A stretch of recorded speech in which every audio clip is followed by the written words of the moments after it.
Bismillahirrahmanirrahim. Assalamualaikum warahmatullahi wabarakatuh.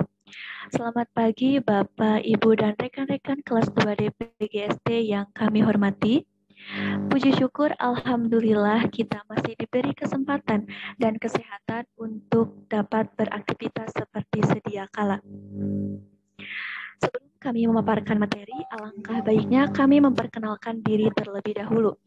Perkenalkan, kami dari kelompok 3, saya Tessa Salsabila Santana dengan NIM 2001145 bersama 5 orang rekan saya yaitu Teh Hanifah Faizah dengan NIM 1909356, Teh Denti Rahmawati dengan NIM 2005403, Teh Alia Aprilia Koswara dengan NIM 2005588, Teh Arin Yulistia dengan NIM 2008758, dan Teh Popon dengan NIM 2010045. Dalam video kali ini, kami dari kelompok 3 akan menyampaikan materi mengenai keseimbangan lingkungan. Adapun pembahasan yang akan kami sampaikan, diantaranya yaitu pengertian keseimbangan lingkungan, dampak eksploitasi berlebihan terhadap ekosistem, eksploitasi berlebihan pada ekosistem darat dan akuatik, faktor-faktor yang mempengaruhi keseimbangan lingkungan, dan cara atau upaya menjaga keseimbangan lingkungan. Nah, untuk lebih mengefektifkan waktu, langsung saja kita mulai pemaparan materinya mengenai pengertian keseimbangan lingkungan yang akan disampaikan oleh Teh Denti. Kepadanya saya persilahkan. Ya, baik. Terima kasih kepada moderator yang telah mempersilahkan saya. Di sini saya akan membahas, boleh slide selanjutnya, Teh? Saya akan membahas mengenai pengertian keseimbangan lingkungan. Suatu lingkungan sebenarnya bersifat dinamis dan memiliki kemampuan untuk mendukung kelangsungan hidup makhluk hidup di dalamnya yang disebut daya dukung lingkungan.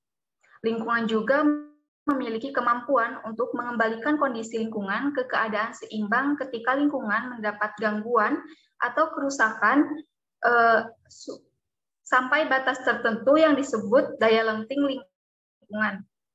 Sebagai contohnya yaitu keadaan sekitar Gunung Krakatau yang semula menjadi tempat hidup banyak organisme, namun setelah terjadi letusan pada tahun 1883, keadaan sekitar menjadi rusak dan hampir seluruh organisme mati. Namun, setelah sekitar 125 tahun kemudian, tempat ini kembali pulih seperti dulu lagi. Keseimbangan lingkungan merupakan kemampuan lingkungan untuk mengatasi tekanan dari alam maupun dari aktivitas manusia, serta kemampuan lingkungan dalam menjaga kestabilan kehidupan di dalamnya. Keseimbangan lingkungan akan tercapai bila ada interaksi organisme dengan faktor lingkungan dan interaksi antar komponen dalam suatu lingkungan dapat berjalan dengan proporsional. Nah, di sini ada interaksi antar komponen ekosistem dalam menjaga keseimbangan lingkungan. Ekosistem disusun oleh komponen biotik dan abiotik. Kedua komponen ini saling berinteraksi dalam menjaga keseimbangan lingkungan dan kestabilan ekosistem. Interaksi antar komponen biotik dalam menjaga keseimbangan lingkungan dapat kita lihat pada peristiwa rantai makanan dan jaring-jaring makanan. Adanya interaksi yang saling membutuhkan antar komponen biotik di rantai makanan dan jaring-jaring makanan, menyebabkan tidak akan ada satupun komponen biotik yang populasinya akan bertambah terlalu cepat atau menurun drastis. Pada lingkungan yang seimbang, tidak akan terjadi peningkatan atau penurunan populasi komponen biotik tertentu secara mencolok. Selain interaksi antar komponen biotik, terdapat juga interaksi antar komponen biotik dengan komponen abiotik.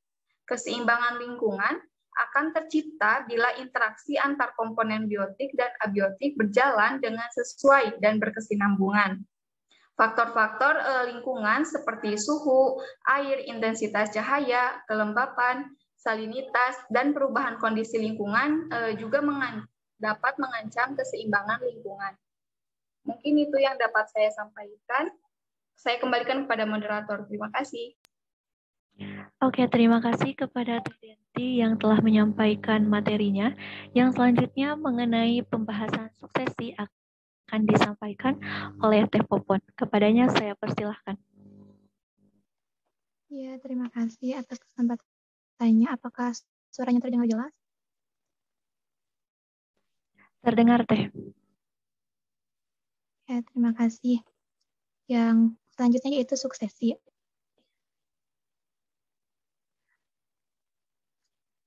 Ketika gangguan yang masuk ke dalam suatu lingkungan berada di luar ambang batas toleransi, maka keseimbangan lingkungan akan terganggu. Gangguan yang masuk ke lingkungan dapat berasal dari lingkungan alam atau akibat campur tangan manusia. Gangguan alam yang merusak, misalnya seperti kebakaran, gempa bumi, badai, tornado, dan letusan gunung api yang dapat menghancurkan komunitas biologis. Setelah terjadi gangguan alam, lingkungan akan mengalami proses pemulihan. Struktur komunitas akan mengalami suatu perubahan yang disebut suksesi, yaitu proses perubahan komposisi spesies dalam suatu komunitas biologi akibat adanya gangguan pada komunitas itu. Terdapat dua macam suksesi, yaitu suksesi primer dan suksesi sekunder. Yang pertama ada suksesi primer, yaitu proses perubahan komposisi komunitas yang terjadi pada suatu kawasan yang pada mulanya hampir tidak ada kehidupan. Biasanya terjadi pada pulau vulkanis baru atau area yang awalnya tertutup glasier atau lapisan es. Contoh organisme yang berperan pada suksesi primer yaitu lumut. Organisasi yang mampu tumbuh pertama kali dan kemudian dibentuk suatu ekosistem disebut organisme pionir atau spesies pionir.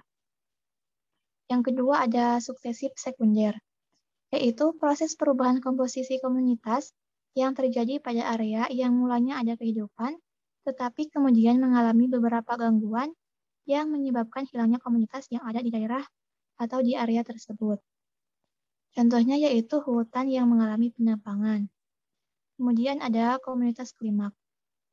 Komunitas klimaks adalah komunitas yang dihasilkan dari proses suksesi. Didominasi oleh organisme yang memiliki umur panjang, seperti pohon-pohon besar dan hewan yang memiliki siklus hidup yang panjang. Terima kasih. Selanjutnya, saya kembalikan lagi kepada moderator. Terima kasih kepada Teh Popon yang telah menyampaikan materinya.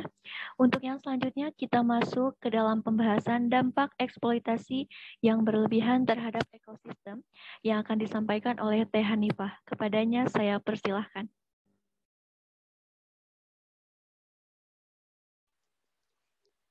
Oke, terima kasih. Selanjutnya ada dampak eksploitasi berlebihan terhadap ekosistem. Dibandingkan dengan komponen biotik lainnya, manusia merupakan jenis organisme yang memiliki pengaruh kuat di bumi. Sikap manusia yang cenderung merusak lingkungan, seperti membakar hutan, memberantas hama, dan dengan bahan kimia, mengubah berbagai ekosistem alami menjadi ekosistem buatan, yang memberikan dampak negatif pada ekosistem. Selanjutnya ada beberapa dampak negatif terhadap ekosistem akibat eksploitasi berlebihan oleh manusia. Yang pertama ada fragmentasi dan degradasi habitat.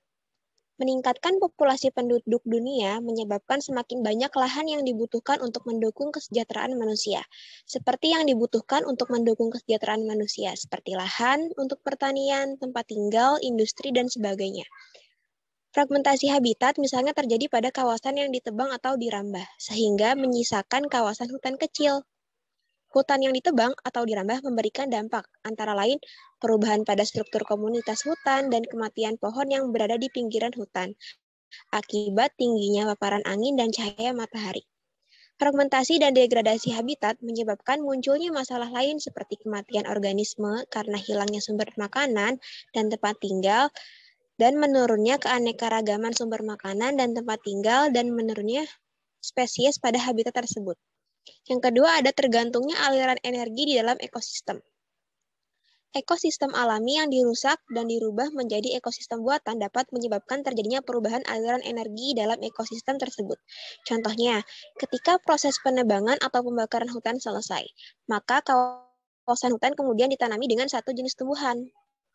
atau sistem monokultur. Hal tersebut menyebabkan aliran energi yang semula bersifat kompleks, yaitu antara berbagai jenis produsen, pohon besar dan kecil, konsumen berbagai macam hewan, detritivora yaitu jamur, bakteri, dan sebagainya, menjadi aliran energi yang lebih sederhana, yaitu satu jenis produsen, contohnya padi, beberapa konsumen, dan detrivor. Yang ketiga ada resistensi beberapa spesies merugikan. Penggunaan pestisida dan antibiotik dan abiotik secara berlebihan untuk membunuh populasi organisme yang merugikan hama atau patogen dapat menyebabkan munculnya populasi organisme yang kebal terhadap pestisida dan antibiotik tersebut. Hama yang tidak atau kurang sensitif terhadap pestisida jenis tertentu dapat bertahan dari penggunaan pestisida tersebut. Demikian juga adanya jika antibiotik digunakan secara berlebihan, yaitu dalam dosis yang terlalu tinggi atau frekuensi yang terlalu sering. Populasi spesies patogen yang dapat bertahan dari dosis antibiotik akan berkembang biak menghasilkan populasi spesies patogen yang kebal. Yang keempat, hilangnya spesies penting dalam ekosistem.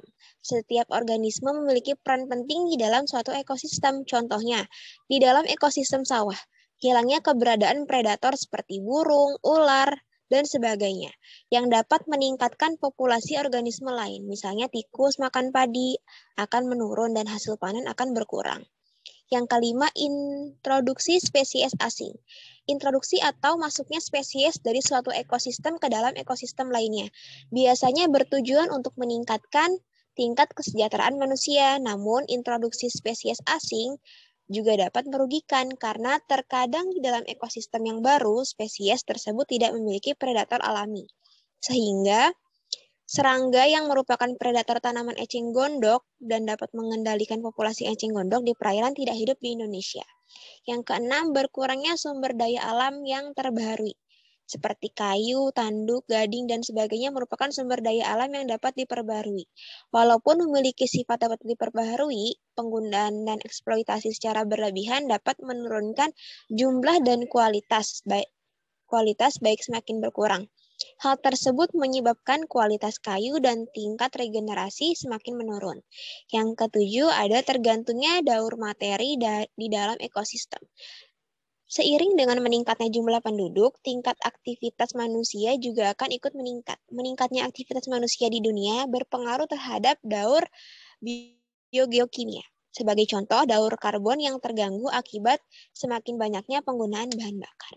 Oke, sekian pemaparan mengenai dampak eksploitasi berlebihan terhadap ekosistem. Saya kembalikan kepada moderator. Terima kasih.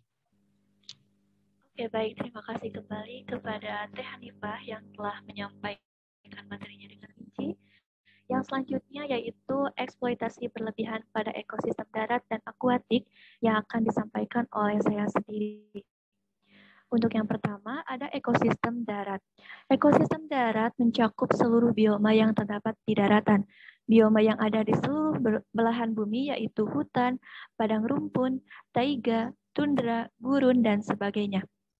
Eksploitasi berlebihan pada ekosistem darat sebagian besar terjadi pada ekosistem hutan. Ekosistem hutan khususnya ekosistem hutan hujan tropis yang memiliki keanekaragaman organisme yang tinggi.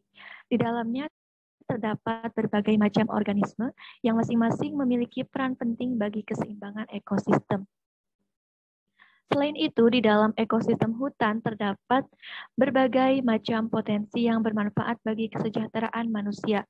Contohnya, beberapa tanaman obat yang bermanfaat bagi kesehatan terdapat di alam hutan.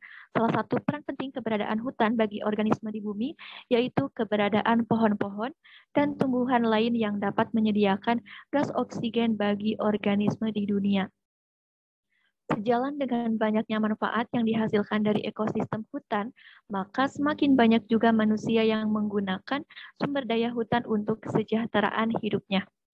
Penggunaan atau pemanfaatan sumber daya hutan yang berlebihan sehingga menimbulkan dampak negatif bagi ekosistem tersebut dinamakan overeksploitasi hutan. Saat ini semakin banyak manusia yang memanfaatkan sumber daya hutan secara berlebihan dan tidak memperhatikan keseimbangan ekosistem. Penebangan hutan secara acak dalam jumlah besar untuk industri furnitur atau industri kertas, dan pembakaran hutan untuk area persawahan secara terus-menerus menyebabkan dampak negatif bagi keseimbangan lingkungan, baik secara regional maupun global. Hutan, terutama hutan hujan tropis, merupakan pengkonsumsi karbon dioksida terbesar karena vegetasinya membutuhkan karbon dioksida untuk melakukan fotosintesis. Ketika banyak wilayah hutan hilang ditambah dengan tingginya buangan gas karbon dioksida,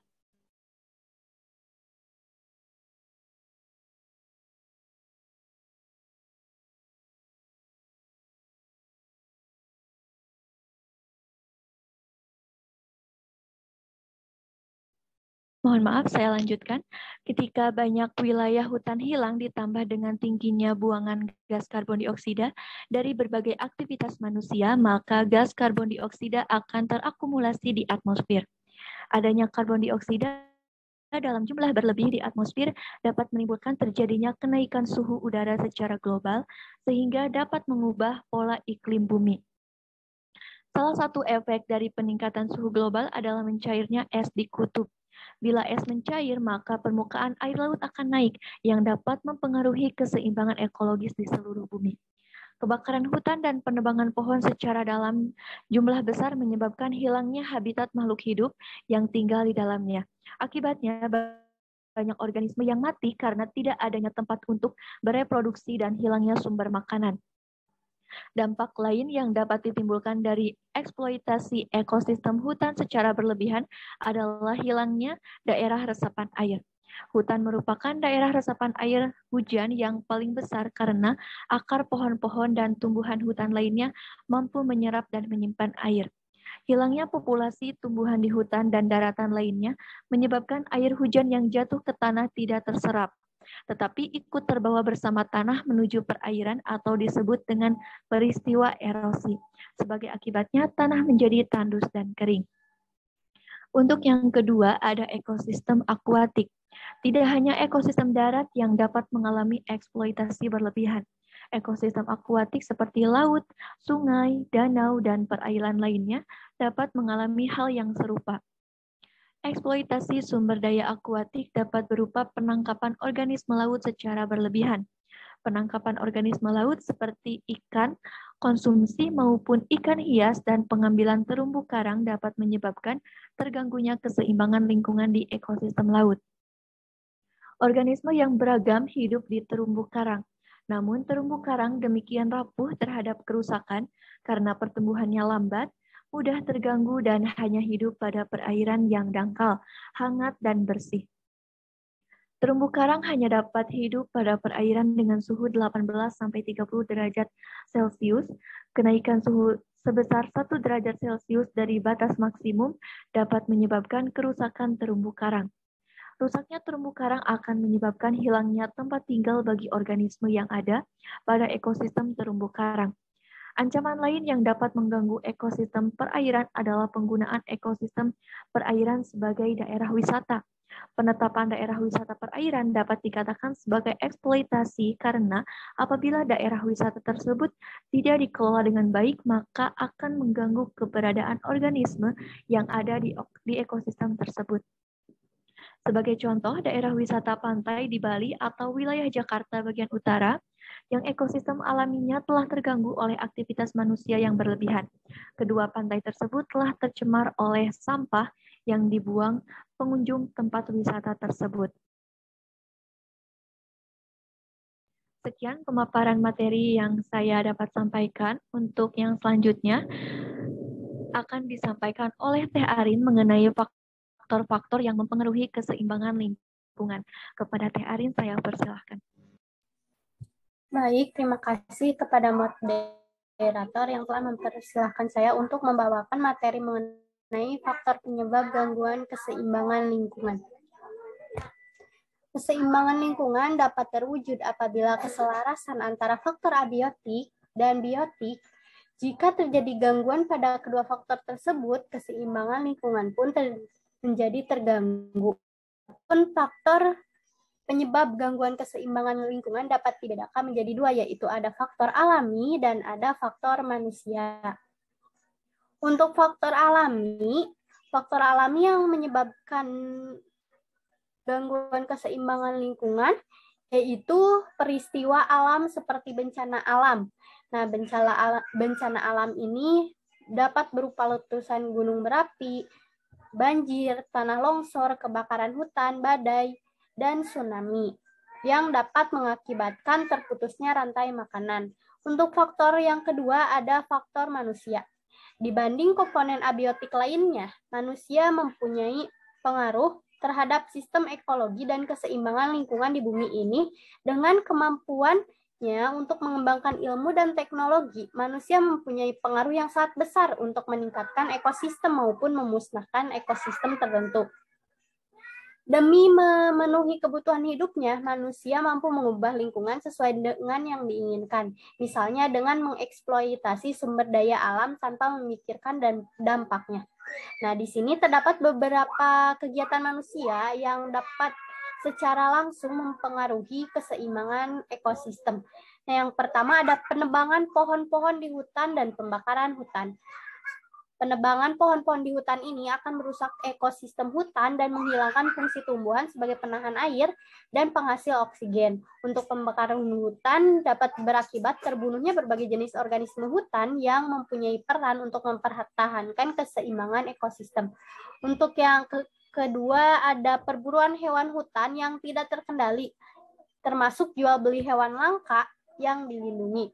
Seperti halnya dengan pemburuan hewan di hutan secara sembarangan dan penangkapan berbagai satwa langka, tindakan ini dapat berakibat pada terganggunya rantai makanan dan jaring-jaring makanan serta punahnya beberapa jenis satwa.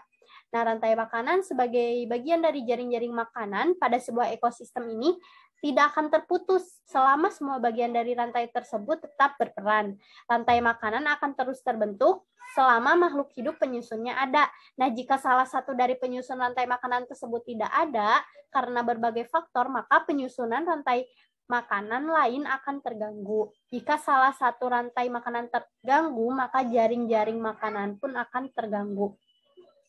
Untuk aktivitas manusia yang selanjutnya yaitu pemakaian pupuk buatan yang berlebihan. Nah, kegiatan pertanian intensif yang menginginkan hasil panen dalam jumlah yang besar pada waktu yang singkat menyebabkan terjadinya pemakaian pupuk buatan secara berlebihan. Pada saat yang sama, pengendalian hama pun dilakukan dengan menggunakan zat-zat kimia yang berbahaya.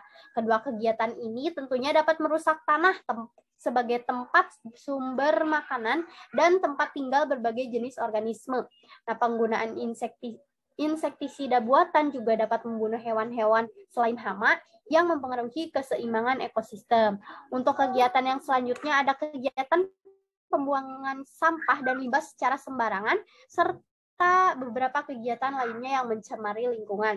Nah, kegiatan yang menimbulkan dampak sangat besar adalah kebiasaan membuang sampah dan limbah secara sembarangan. Sampah dan limbah ini dapat menimbulkan pencemaran lingkungan yang berakibat fatal bagi komponen-komponen ekosistem yang ada di dalamnya. Tidak hanya itu, berbagai jenis kegiatan manusia dapat menimbulkan pencemaran air, pencemaran tanah, pencemaran udara, bahkan pencemaran bunyi.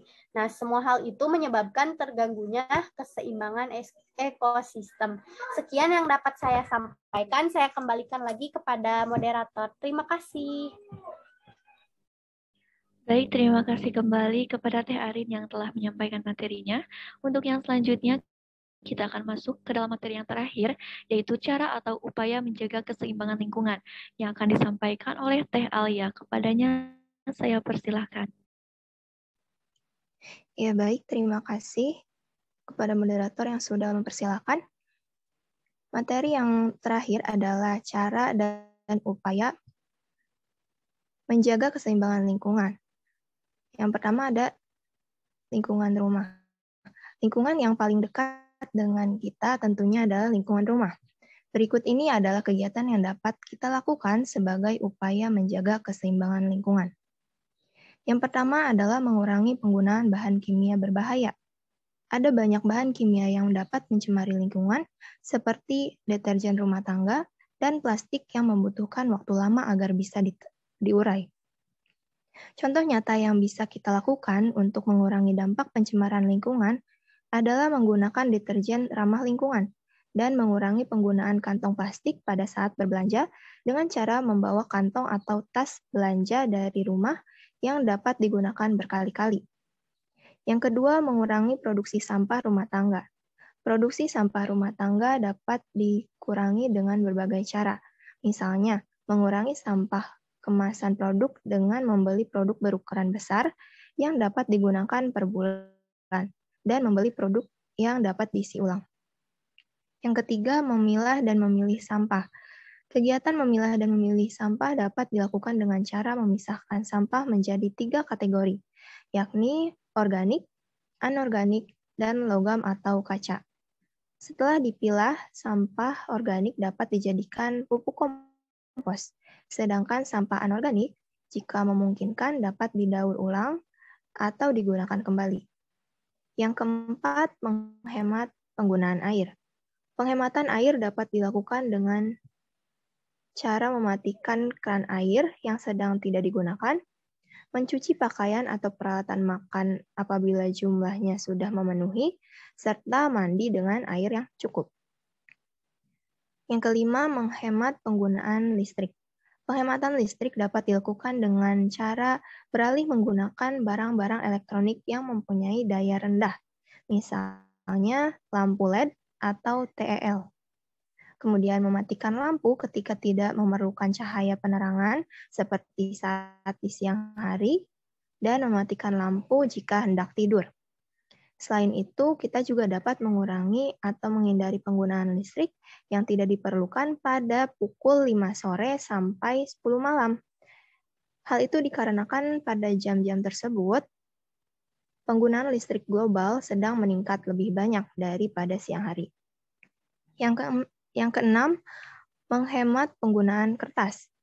Kertas merupakan bahan lunak yang dihasilkan dari serat-serat pepohonan. Penggunaan kertas harus dilakukan secara efektif dan efisien karena akan berdampak pada banyaknya pohon di hutan yang harus ditebang. Dalam kehidupan sehari-hari, manusia sangat sering menggunakan kertas, kemudian menghasilkan tumpukan kertas bekas yang tidak terpakai lagi. Lebih baik melakukan daur ulang terhadap kertas bekas tersebut sehingga dapat dimanfaatkan lagi dan mengurangi produksi kertas baru. Yang ketujuh, menghemat penggunaan bahan bakar. Bahan bakar seperti bensin merupakan sumber daya yang tidak dapat diperbarui. Untuk itu, penggunaannya juga harus hemat. Kegiatan menghemat bahan bakar diantaranya adalah membiasakan jalan kaki atau bersepeda jika tempat tujuannya dekat. Kemudian menggunakan kendaraan pribadi seperlunya, membiasakan naik kendaraan umum, memanaskan motor seperlunya, dan menghindari bepergian pada jam-jam macet, karena kemacetan juga menjadi salah satu penyebab pemborosan BBM. Yang kedelapan, menghindari penggunaan alat-alat yang dapat menghasilkan CFC atau klorofluorokarbon. Kandungan dalam CFC ini dapat menyebabkan menipisnya lapisan ozon yang akan berdampak pada pemanasan global. Penggunaan CFC harus segera dihentikan. Hal tersebut dapat dipraktikkan dengan cara misalnya membeli AC mobil tanpa